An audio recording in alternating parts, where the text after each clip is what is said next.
What's going on YouTube? My name is Mike Schweitzer. I'm a software engineer in video games. And today, I'm not talking about software engineering or video games.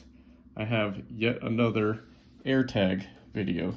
I know there's a million of these out there, so I'm going to try to keep this short. A lot of videos recommend doing something like this.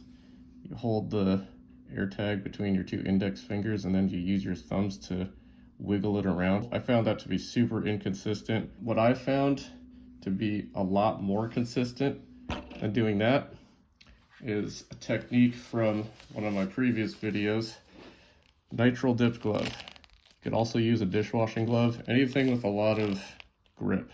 All you have to do is hold it steady with one hand. You could use another glove if you want.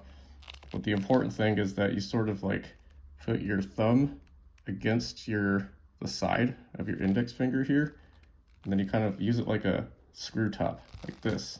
Super easy, right? It already came loose. See that? And then to put it back, you just go the opposite direction, right? And then it's back. The other thing I found, so this is a battery that's already dead. The stock battery that these come with is a Panasonic CR2032.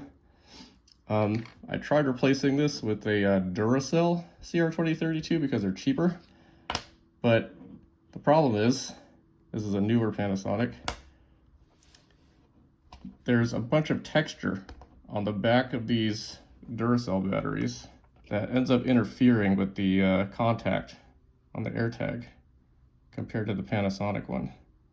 It's just not nearly as much texture. So if you put a Duracell in there, doesn't really register. You kind of have to put a lot of force behind it and make sure it gets at just the right angle.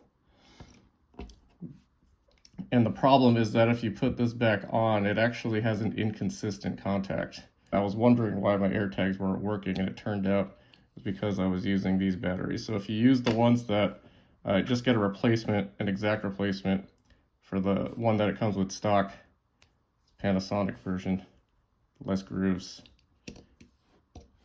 It's a lot more consistent, just a very gentle tap.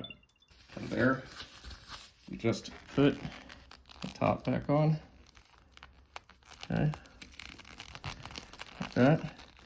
Go back into your same motion as before, push that down, hold it, and then do a clockwise motion, screw it back on, and there you go. So I'll leave links to all the products I use. Hope this helped you guys. Catch you on the next one. Peace.